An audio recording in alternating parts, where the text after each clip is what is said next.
Hello and good afternoon. Hi. Can you hear me okay?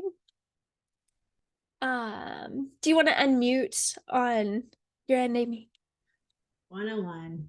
I know, same here. One day I will know. It'll go, oh, she's speaking. I'm gonna help and unmute. I mean, it is a good idea to have it default because you never know. Indeed, indeed. Well, you look wonderful. It's so good to see you. I'm You so excited too. for this session today. Me too. Me Yeah. too. Appreciate it. Thank you. Heck yes. Do you want to do a quick slideshow test Yeah. on your end? And I will make you a co-host as well. Where is it? There it is. Now let me just make sure. You're seeing it that way. I want you to see it this way. You seeing it okay? I see the back end slideshow part. You see the slideshow. Not the slides, but like the presentation, like the button click. You don't want to see that.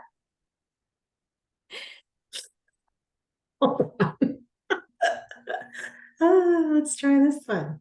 Screen two. There you are. Share. Excellent. That All looks right. beautiful. Let's just click through. Getting it. Perfectly. Perfect. Okay. Now, I've never shared a document in the chat before. Yeah, you want to give it a shot? Yeah, so I'm just, hold on, file. Look at that. Da, da, da, da, da. Where are you? It's down at the very bottom of the Yeah, chat window. I Okay. see it. It's forcing Excellent. me to sign into my thing. Oh, brother, hold on just a second. Yeah, absolutely. Um, I thought that you could just kind of click and drag something over, but I'm just gonna save it on my yeah, if you click and drag from your like your file folder just right on in, it will do it. I'm switching shirts, but I'm here. I'll be right over there. Right got over it. there. All right, I'm gonna do this.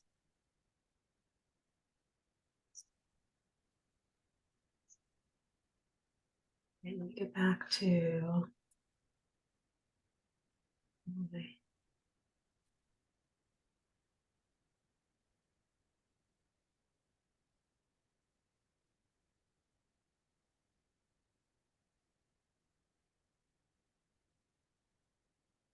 all right, now I can't get back to you.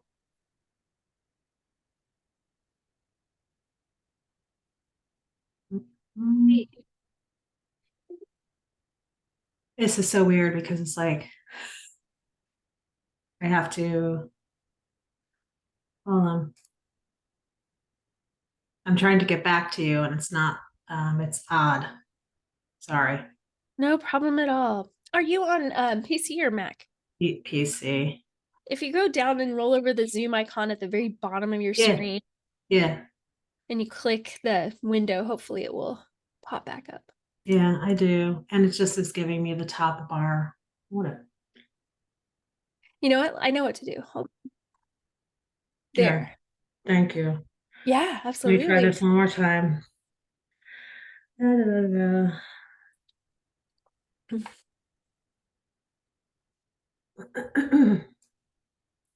Here, Ellen.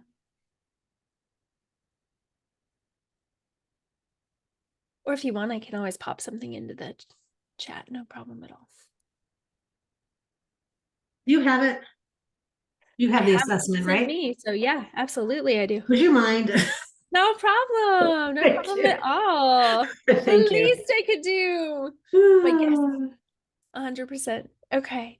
So what I'm going to do is let our friends into the room. If you are mostly, if you're feeling pretty good, it is just our friends at least. So Yeah. perfection. Hello, welcome, welcome. It is wonderful to see you all here today. Thank you so much for joining. We're going to let our friends have just another 20 seconds or so to come and join us, and then we get to kick off with my friend of yours, Amy Clark, and all of her brilliance. So we're thrilled to see you all. Welcome, welcome. Hello. Okay. So I am delighted to see you all here today. So I'm going to hit the button to ensure, of course, that we're recording. And Amy, quick question for you. Would you like the assessment placed in our chat now, or do you want to hold off till a little bit later? What works Yeah, best? could you hold off? Absolutely. Yeah, You give me the high sign, friends, and I'll take it. I'll alert you to that. That sounds perfect. Yeah. So, my friends, here in DIY Influence, we want you to be figuring out and ready for what's next and a little bit more certain about where you are and where you're headed. And the best way that I think that we can do that is within community and with each other and leaning on each other's expertise. And so I'm delighted to welcome our member friend, Amy Clark. And so, Amy, I'm going to hand it off to you for a quick intro, and then I'd love for you to just take us right on in. So, but thrilled to have you here today. Thank you, Julie. I just want to confirm you can see the slide. I can. Great. Yes. Excellent. No, thank you. And thank you for being here, everyone. It's great to see some familiar names and faces, and the support here is wonderful, and community is wonderful. And look forward to our time over the next hour. I envision a brighter future where women stand at the forefront of lasting positive change. And I do this as a vision and mindset coach, where I empower women to embrace a growth mindset. I think many of you have seen me write about that, talk about that, create a compelling and clear vision for themselves so they really think about transformational change for themselves and become the leader, the impactful leader they want to be. And so this vision and mission is close to my heart. I was at a point, in my career, lost following the leader, which I thought was the right one. I think we've all been there. Sometimes you're following a leader and then realize, well, I don't know that I want to be doing that. Or you have these incredible leaders and you're like, you're trying to take all this stuff and it becomes confusing. And then all of a sudden, it happened to me. I was lost. I'm like, this doesn't feel right. This doesn't feel like me. It doesn't feel authentic.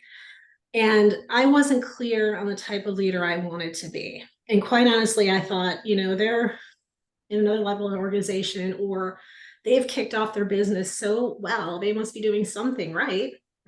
You think about it in that way.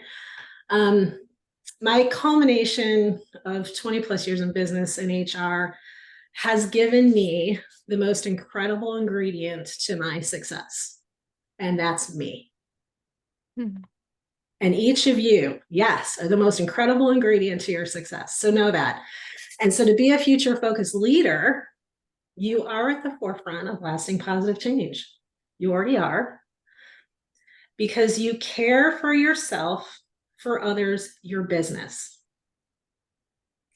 And you can do that further by mastering the 4 mindsets of visionary leaders and visionary thinkers.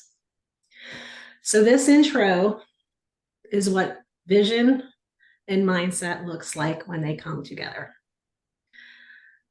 Vision is my heart. Vision is your heart. Your mindset is your brain, right? And when those two come together, this magic can happen. And vision grounds us. It's our why. We understand the benefit we offer and who benefits from that, right?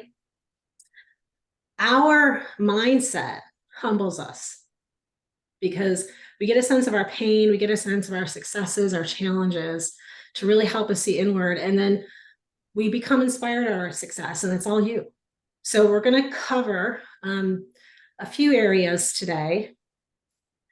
So the key takeaways about what great visionaries teach us and why vision is your differentiator. We're going to delve into the power of mindset, and you'll participate in assessment. along in this session. And then it'll help you discover the 4 mindsets to help make your vision a reality. And so, I've said the word vision a lot. We're going to talk mindset mostly today, but I've said the word vision a lot. And, because I've asked this myself, I'm like, do I have a vision? How do I know? How do I know it's clear? How do I know it's doing something for me? And those are very powerful, important questions for us. For me, I started learning about vision a few years ago and been involved with many masterminds and people that have been doing this for so long. It was amazing. And creating one and having one last year and having it evolve. And it evolved because of life. Things happen in our life, whether it's loss, whether it's successes, and you look at life differently. And 2023 has been that for me. I had a moment where I seriously lost my mojo, my energy. I'm like, I don't even know. I was like meandering. And so when I think about vision, it was hard for me to really make that a reality for myself because my mindset wasn't there. And so I like to think vision is the blueprint. Your mindset is the build. I needed time to secure my builder. So this is not a chicken or the egg kind of thing, which comes first, vision or mindset, but there's some different thought on that. But I like to say, for me, I wasn't in the right place. And so I use this as a way to help me create my blueprint. So here's what I'd like to do is actually in the chat, which I'm going to try to see if I can bring up. For some reason, I can't see the chat. There you are. Okay. I'd like to hear from you all in the chat. What does vision mean to you? What is it? So take a minute.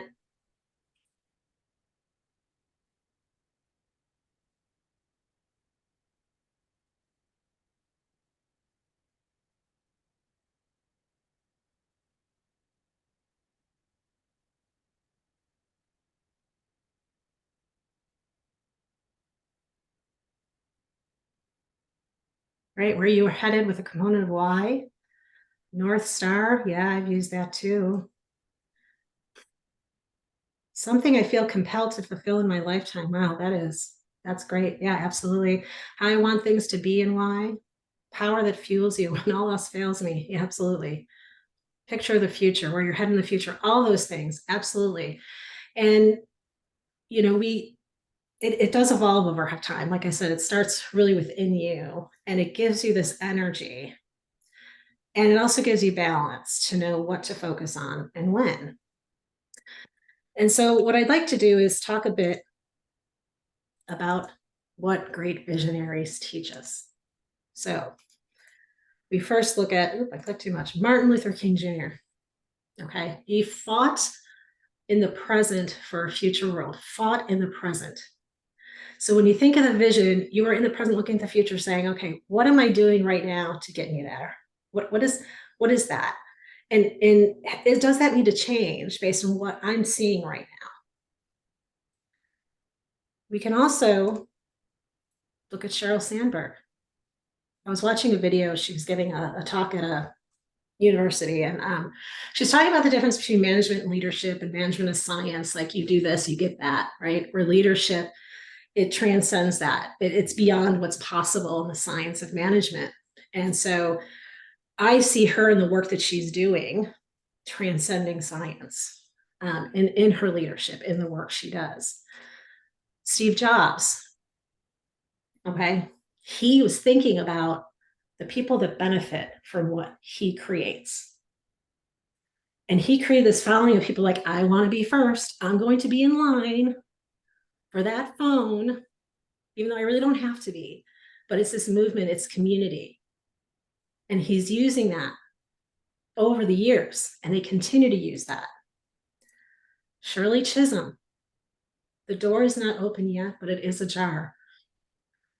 First Black female elected into Congress, paved the way for a diverse political future, and continues. Think about the legacy we have here.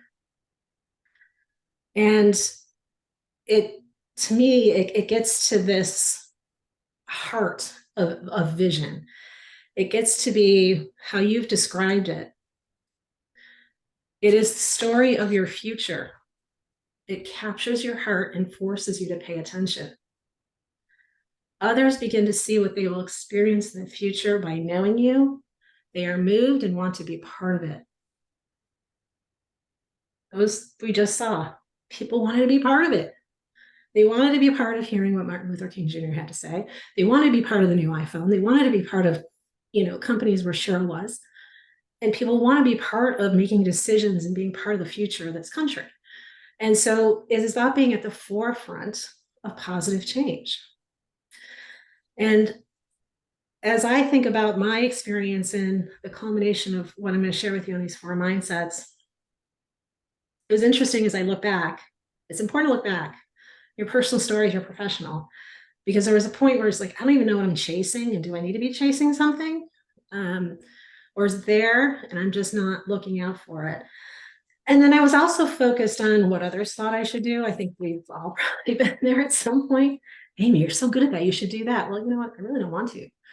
I really don't want to. But, I am the ingredient of my success, and so are you. And so that's where the power of mindset fuels us. Talk about mindset for a minute. So we think about it, it's our set of beliefs. So it's how we see ourselves, see other people, how we respond to it, and how we behave in those situations. And it really comes to fruition when it impacts your belief about yourself. And a few that have come to me that I've had to, and it's not easy, I still have to do this, I've had to switch my brain. So some beliefs move from, I'm not creative enough to write a book. I have a lot. People were telling me for years, you ought to write a book. And it came down to, I have been successful, I am successful, and I'll continue to be successful. You are. I moved from they're better at that than I am to I am full of wisdom and others see it too. I have a lot to offer. From I'll stick to what I'm good at to I get to be the one to figure this out. I get to be the one to do that. Isn't that cool? To I will let so-and-so speak first to I'm going to start the conversation. I'm going to be that thought leader in this space. It is going to be me. These are not always easy because life situations, challenges that shake us, that have us think in different ways. But this is where the power of mindset and the 4 mindsets can help you think about what is it that is getting in the way. And in my years of working with leaders, coaching leaders, developing them, I have come to realize there's the most successful leaders where I thought, man, they kind of know it all. They don't. I mean, we're all the same. Sometimes we sit here and think, I have absolutely no idea where to start. I have no idea what to do with this. And as I've studied this and talked and coached with leaders, I've come up with these 4 mindsets. So questions, do you use daily affirmations? I do. I am not a person that I look in the mirror. That's not a thing for me. I think it's more of I have things all around my office that just fuel me. And the amount of sticky notes, this is pretty sad. I don't even want to, but it's what works for you. And yeah, every once in a while I need to do that for sure. And so it comes to this model of when we think about our care as leaders. And when I say that, it's care for ourselves, that's where it starts. Care for the people that count on what we do, and care for our business. And that comes with curiosity, adaptability, resilience, and empathy. So we're going to take this assessment. I'm going to give you 10 minutes. So here's what the assessment looks like. You'll have each of the 4. Under each of the 4 are 5 statements. Okay. And you're going to read each statement and you're going to answer, I have that, or I can with development. All right. here's how I want you to look at it. I want you to look at it in multiple dimensions. We have subject matter expertise. So in that way, we may lead people. Actually, we all do, whether we have people that report into us or the people that we count on to do something, right? And we lead businesses or within our business. I want you to look at those from 3 ways. Take a full view, read each statement and identify the I have or I can. I don't want you to take long. I want your gut. If you're not sure, it's I can. This is not a test. There is no goal to get to I have. No one does. We are all a work in progress. And because our environment changes, what is expected of us changes, this can change. So take 10 minutes. If you do have a question, throw it in the chat. We're going to take 10 minutes to do that. Feel free to go off video if that's comfortable for you. And if you don't see the assessment in the chat, let me know and I can email it to you or pop it to you a different way, but there's a Word document there ready for you now.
Just a quick update for anyone who came in after a meeting before this one. We've got about maybe, what, 3-4 minutes, Amy, left on the assessment that I'm dropping into the chat right now.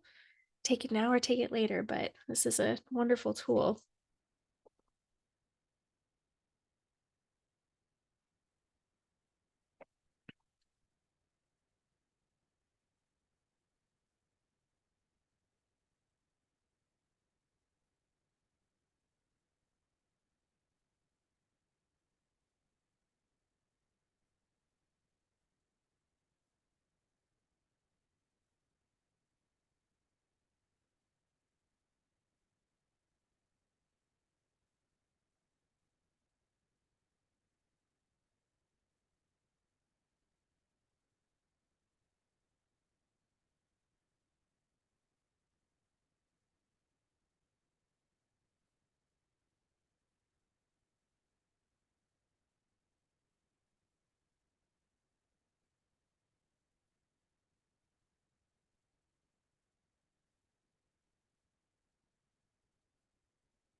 Okay, we'll take another minute. Don't worry, you'll have more time with this later.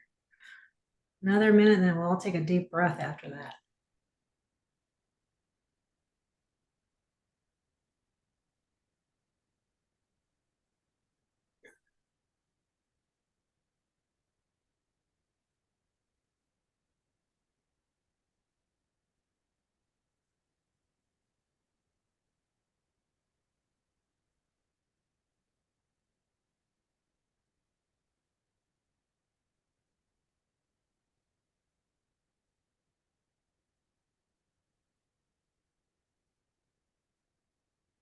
All right, so deep breath. You didn't get through it, it's all good. I like doing it this way. So I mean, it was hard for me. I did time myself, as I was doing it too, and I've changed it. I've done it again, and I've done this with various people.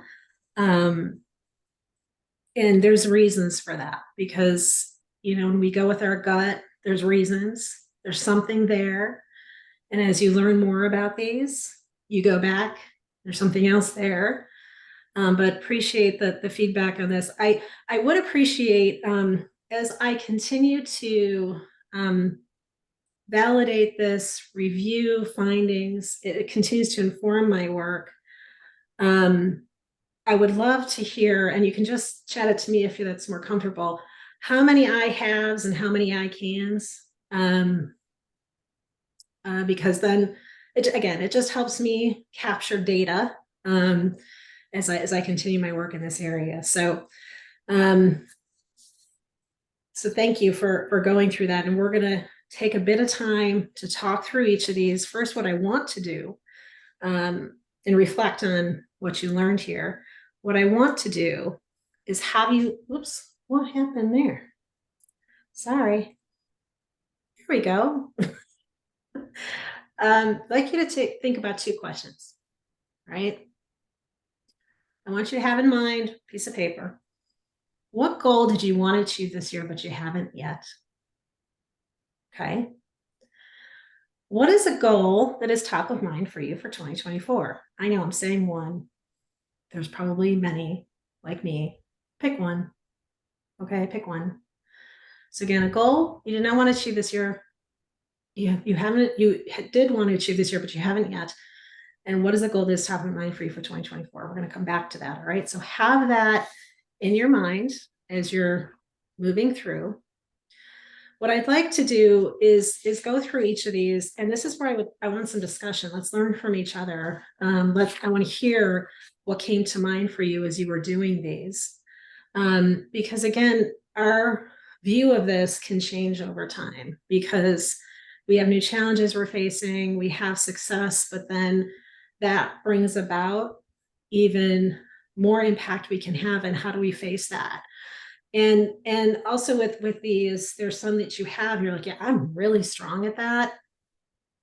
How do I use that more? Or, yeah, that's always been tough for me. Now, it doesn't mean you're going to shift to I have to every one of these. That's not the idea. It's just kind of like emotional intelligence. You're never going to get at 100% with whatever test you've taken with that. It's not the idea. The idea is to take it at a point in time and say, how are these areas that really are what bring my vision to reality? How are they helping me? How are they barriers? And how do I prioritize their use? So we're going to go through, first talk about curiosity. I like to say it holds many secrets. Some are great, some not so great, but you need them. You need to bring about things that have been left unsaid or unexamined, those kinds of things. So you need to step into it. Here's what I'd like to know, talk about a bit. Unmute, chat, whatever you prefer. What makes curiosity hard to do? And what makes it easier? As you looked at those statements and you just think about your experience, what makes it hard? What makes it easier? What do you all think?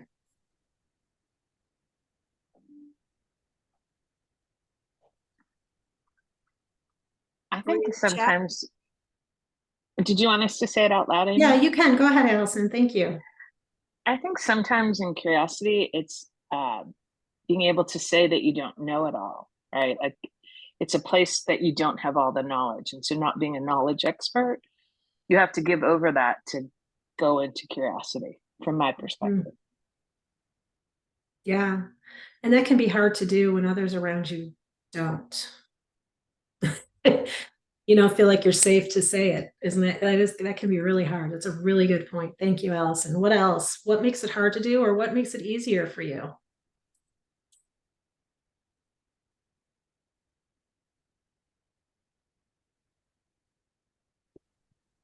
Easy to go down rabbit holes and get distracted by other shiny objects. Oh my gosh, yeah. Oh my God, that's so true, Wendy. Thank you. Yeah. And then you lose your focus. Wait a minute, what did I start this for? Right?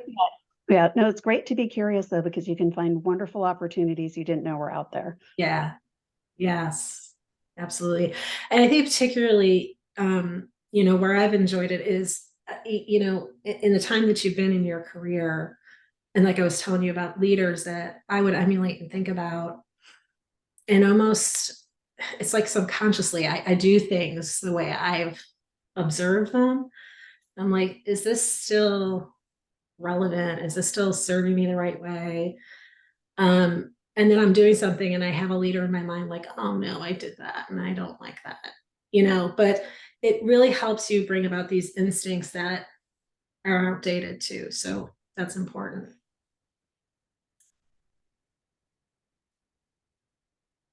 What makes it easy to be curious? What needs to be in place for you for that, to be curious?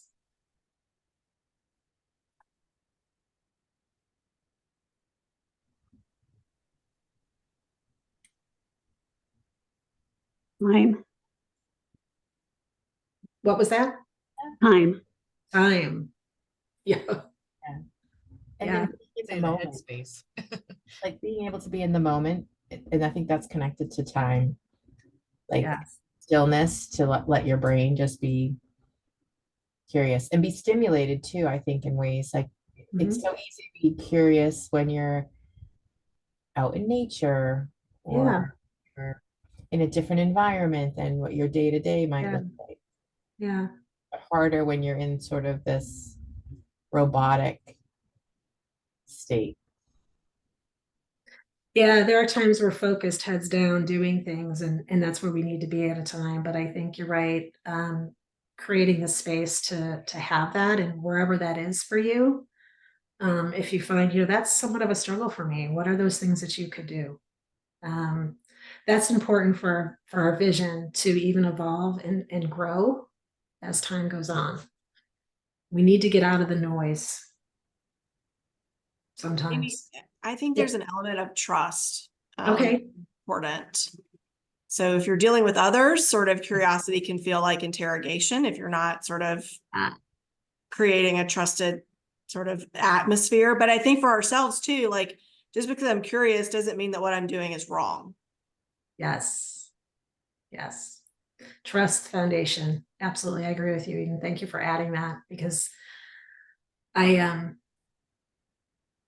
and I think like somebody said earlier, just to feel like it's okay to do that, but that you're not doing the 20 questions, bright light kind of thing.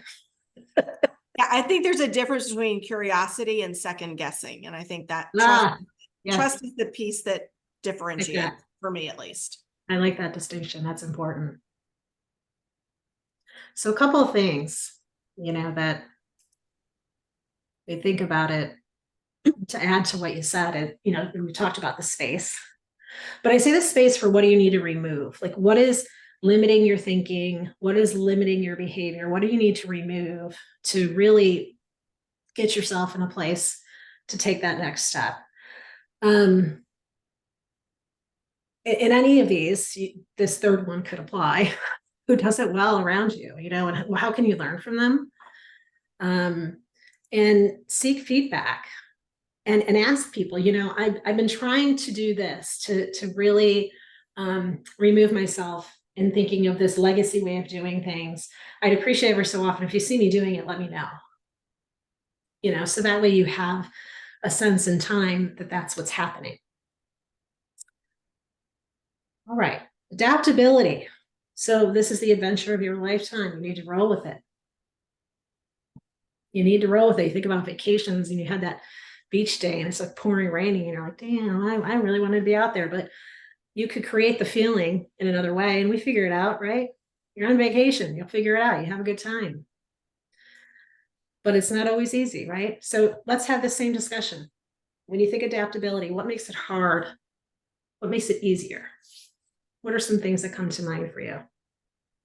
Adapting is hard if you are in burnout, if you are in a place where it is unpleasant and or just a really tough, toxic environment. So if you've got nothing left to give, like I think there's got to be some real capacity there for adaptability. Yeah. Capacity and readiness, right? And thinking about it may be okay that you're not ready. You have to move through something else first. Yeah, Well, I I love think that. adaptability is just being accepting of the fact that things aren't perfect in yourself, in the situation, in other people. And, if you stop and go, okay, it isn't perfect, but what do I have to do to adjust to this situation right now? Yeah, thank you, Patty. Yeah. It's about the progress. Knowing what the overall vision is for the change, the why. Yeah, Wendy, I think it helps you think about adapting and being worth the effort. So what's the cost of you not adapting is the question too. What are some other things that make it easier for you? What are some other thoughts? I find it easier simply because I've had to. Right? Like, there's been a lot of practice. You've been thrown in. Right. Whether it's parenthood or professional. That's true. has a layer of like sort of resilience to it, though. It does. Yeah. When you practice it, or you deal with it a lot. I also, I don't know if this makes it harder or more or easier or both, depending on the scenario, but anticipating what could go wrong, Yeah. you know, what could go right, what could go wrong. And maybe not in the sense of a vacation, but maybe more related to a work scenario where you're anticipating what could go right and what could go wrong. You've kind of already brought yourself through that a little bit to make you more adaptable when the outcome changes Yeah. or the direction changes or whatever it might be. Yeah. You're absolutely. Yeah, absolutely. And it's looking at your whole self too. I think, you and Heather both saying, it's the personal life, how it impacts and comes into professional, those fuse together, as we know. And I want to bring up, so Clara, thank you. Yeah, sometimes you have to be okay with what you'll lose if you don't do or don't adapt, especially if you are honoring something true to you. Yes. And so knowing what you value, your convictions, absolutely being true to you is, and that means it's okay to not go in this different direction. Man, those are choices we have to make a lot, isn't it? Yeah, it's hiding my curiosity mode, and then it breeds resilience. So these always you see come together, one for another, and some things to be thinking about. Excuse me, with adaptability.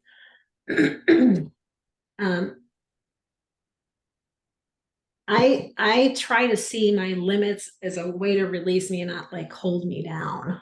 And I guess sometimes it is an affirmation.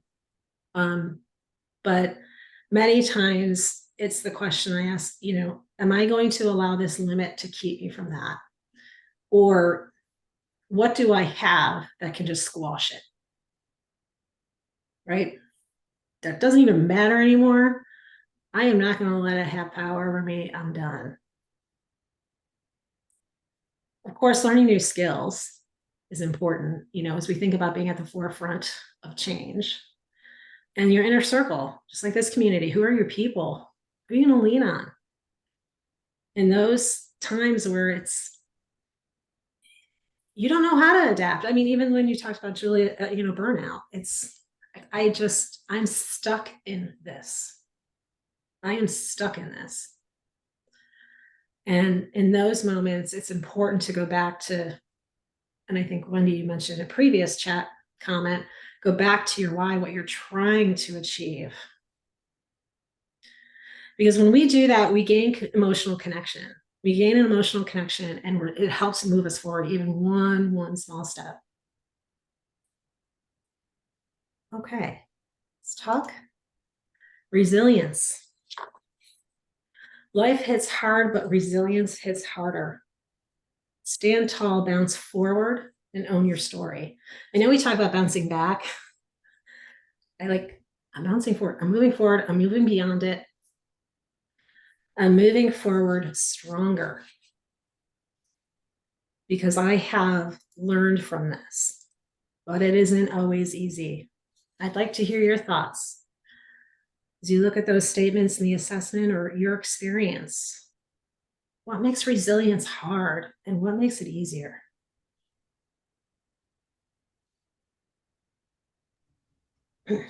Emotions, like how something is maybe not emotions, but personal, something personal. It may make it harder for you to bounce, just tugging at your heartstrings or something like that.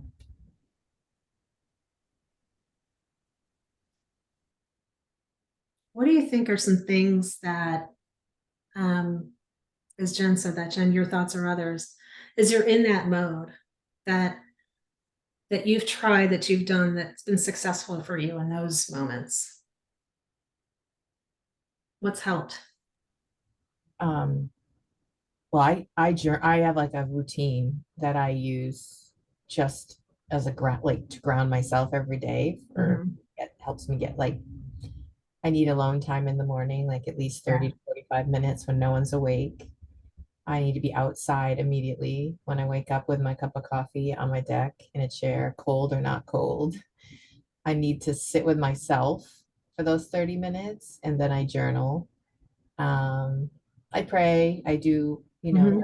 that's my time, that's my Yeah. moments, and that I write down 5 things I'm grateful for every morning, and I I love that. whatever's in my head. But that without that, when it's disrupted, I feel that my capacity to be resilient or to move through things that disrupt, like, that could be troublesome is impacted in a different way. Like that, you're talking about mindset, that grounds me and helps me to get ready for whatever is coming, in whatever shape or form it comes. But Well, it's it builds like, sorry, go ahead. I'm sorry. taken a long time to do that. It takes a Yeah. while to figure out what works for you. Yes.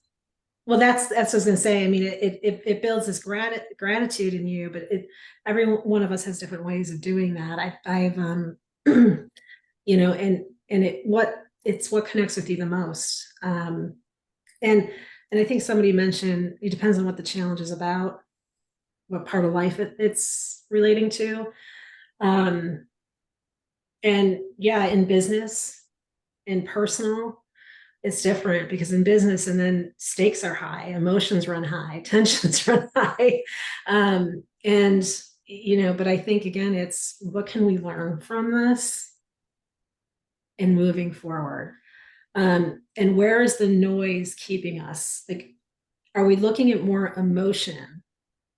Are we looking at things that the stories in our head that may not be true versus what the facts are telling us? But loving these comments in the chat. This is great engagement. Thank you. Getting old helps resilience develop. Yes. More wisdom you have too, as you go through experiences, that helps in you thinking about the situations in a different way. Amy, may I add something? Of course you Is that can. Thanks, Carrie. Hi, sorry I had to go off camera for a minute. I had competing priorities as sometimes life throws at you. I feel like, and this might be just a virtue of getting older, but I feel like there's been a bit more spirituality for me of late, where when I hit a roadblock, which it seems like now I'm much more aware, like, okay, here's the roadblock. And I say it out loud. Okay, what's this trying to show me? And then I say, okay, universe, show me the way. This might not be the way. And then every single time, and this has happened over the last, call it 5-6 weeks, the other path opens up. It's like that. And I'm like, and it's just been really powerful to kind of, I think, as Mel Robbins says, like, kind of let that unfold, and kind of, it also removes the emotion from it. It's like, all right, it's not awesome, but it's like, you kind of identify that. It allows me to disengage from that fiery feeling of like, oh, F this or whatever. And then it's like, and then that other path becomes very clear. And it's every single time been better than the one that I had thought was the one. And that can be in really micro ways. I mean that in very tiny ways, but they often can inform sort of the bigger picture. So if that's helpful for anyone, that's been powerful for me. I love that, Carrie, because when you think of anything, when you remove or you give less space to emotion, you see differently. And so these opportunities or these things that come to you, would you have seen them otherwise? Absolutely not. I would have been so blind in my own like self-loathing, or which turns into anger, which turns into all these unproductive things. I'm like, all right, well, there's a better way. And as long as I, in my gut, going back to all of your prior points, like that vision is so strong for me now, like I'm so fired into it, like no one can ratchet that away. But I don't know the best path. I'm really like leaning on the universe to say, okay, like what it's bigger than I can imagine, actually, which is kind of a cool aspect to it. And I know that probably sounds hippy dippy or whatever, but it's kind of an energetically different posture, It's really been fun to see that. I know, because it's not like a forced thing. I mean, we have to be goals in our business and all those things, and that we're moving towards them. But sometimes, it's almost like it's like this childlike feeling, when you just like let things roll and you just discover and figure it out. And you're not, and that's really important. I love that concept, and it goes back to something This was a few years ago. I was struggling with a variety of things. Well, I had lost my role when I was at a place for 15 years. The first time ever I was without a job. Fortunately, I'm thankful for that. At the same time, I'm like, holy crap. I had to do all these things. And I was talking to my mother about it. And she says, I want you to stop. She says, do you have to make a decision right now? And of course I said yes. Because I was in a bad emotional state. She goes, I need you to sit with that. Do you have to make a decision right now? And because I was in an emotional state. So kind of like you, it was just like, and just sitting. And that's why the stillness is so important for us. And it's not easy to do. In a culture of moving. And when you think about forefront of change, you're always got, these things to be thinking about, but you've gotta have that silence. But thank you for sharing that, Carrie. I appreciate that. You're welcome. Well, I have one more thing, if that's okay. Yeah. The other thing that I've applied of late is a very simple, like, is this energetically making it negative coming in? Just simple. Yes, no, negative, positive, negative, positive. And I pivot away, move myself away from the negative. It's not that I eradicate a person or a thing, but like, okay, that's energetically not where I want to go. Let me lean over here, but doing it with love and all of that. And that's again, a micro shift, but it's been really powerful for me personally. Yeah. What energy is surrounding you? Yeah. Thank you. All right. Let's look at these other ways too, in addition to what the great things you've all added. We know about progress over perfection. That's important. Naming your fears. And again, it's kind of like your limits. How do I squash them so they lose their power? And sometimes it's just going, it's diving, it's going, because it does lose its power. And imagine the feeling once you've done that. All right, empathy. We all are wired for it because it's what creates connection for us. And it can be seen certainly for ourselves, holding empathy for ourselves, for others, and for the people we serve in our business too, to know what inspires people so they prosper. But it's putting our mind in the right place too. And so empathy can be hard to do. What are your thoughts on empathy? What makes it hard? What makes it easier? But as you read those, what's been your experience? I thought I was super empathetic, like super empathetic. And then I read that, I'm like, wow. So that's what it actually looks like. Okay. So now I'm kind of rethinking a lot of what Okay. Yeah, that's good. That's good. I mean, because you see it from different perspectives. One of the problems I have is trying not to fix. I like to be a fixer. Like, I can fix that for you so you don't feel this anymore. But it doesn't always serve that other person. But we have to have empathy for ourselves first. That's hard. Yes. And I know you've talked about recovering fixer before too. That is hard because it's care for yourself. It's leading self. That's what that is. And for us to have it for others, we need to know what it feels like for ourselves. It's so important. So what are some things? What are some other thoughts on that? My son, this is something I learned from a friend of mine, and he would come like in, like ready to, all fired up after school or sports or whatever, and say something to me, and I would always go to fixer mode too. Like, I always want to solve the problem or give advice or whatever, and just stopping and saying, okay, do you want me to listen or do you want me to give advice? And he would say, just listen. And then I would just try to hold it in and listen to what he would say. And sometimes that's all he wanted, but was just to let it out, say it, but not have me contribute to it in any way, and then that's the same in the workplace too, like in learning to be like what Eden posted, it's like you have to first be able to be connected to yourself and be able to forgive yourself, to be able to congratulate yourself, to be able to understand like when you're having whatever, and that takes a lot of work and a lot of practice in order for you to be empathetic to others. And it's sort of the same thing when someone comes to you, you know, with a problem or whatever at work, you know, a lot of times too, the reaction is to be like, okay, well, did you try this or have you done that or what? But really it's the same kind of thing. It's how can I be most supportive to you in this moment, like in Yes. this moment, and then just sort of letting them tell, like kind of guide you in whatever direction it is that they need help. Or do they need a solution to a problem, or do they need someone to just listen? Do they have something they want to do and they want you to say, you know, validate that in some way? And it's really hard to do that, and it takes a lot of practice to do it. You know, absolutely. And when it comes to, I think well, Carol just put in the chat too, because it's sometimes you just don't know what to say. And then you're like trying to say something. And Yeah. it's like, oh, I shouldn't have said that. But it's okay to say, I don't know what to say right now. And I love the way you put that, Carol. I think that's great. I'm trying to, I too am processing to understand. I mean, how's that? I mean, you're both feeling that same way. You, at that moment, you've identified and connected with that person and yourself. So, great suggestions. I love that.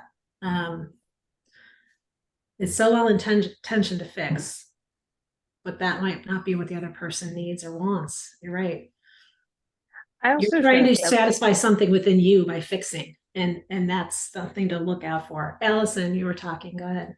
yeah, no, I was just going to add, I think often empathy is a misunderstood leadership skill. And when you bring empathy into your leadership, people sometimes don't think you're as focused on the, I don't want to say getting the deal, but getting what it needs to be done.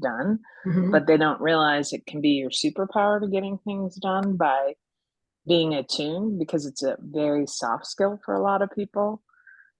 Agreed completely with the balance about being a fixer, but I think it's often not valued by other leaders who are more on the charging side.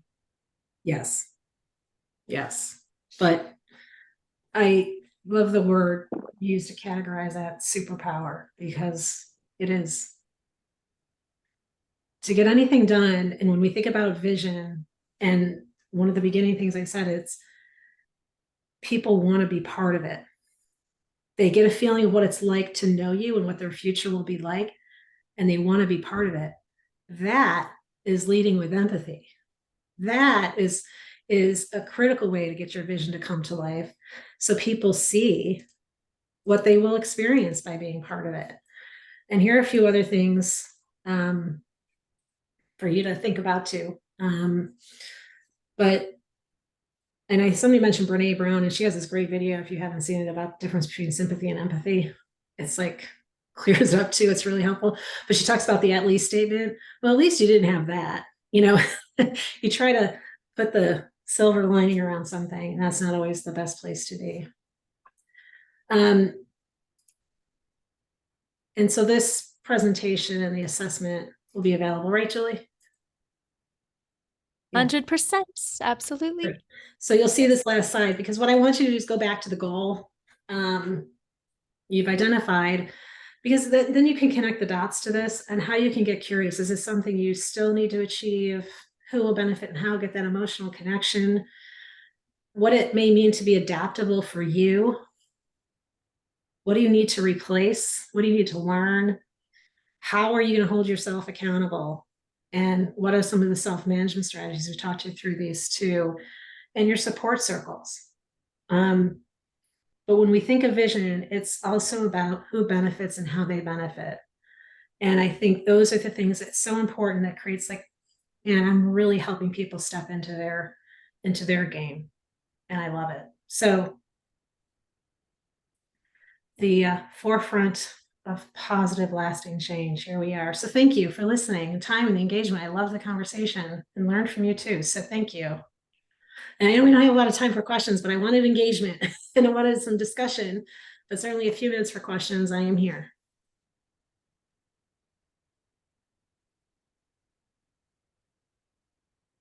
And if you know where to find me, LinkedIn, send me a note through the community. would be happy to, you know, talk one-on-one about the assessment, take it again, get some space from it.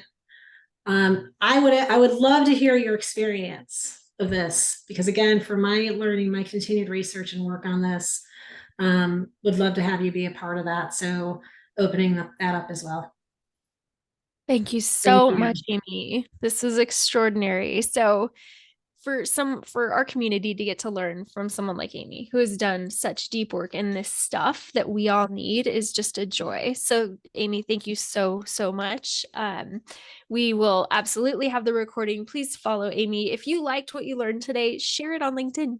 Like, make a post about it, so it will give our good friends some visibility around these ideas and give you a chance to be seen as the leader who demonstrates and is in this in the space of these things, like empathy, that I need to relearn, apparently.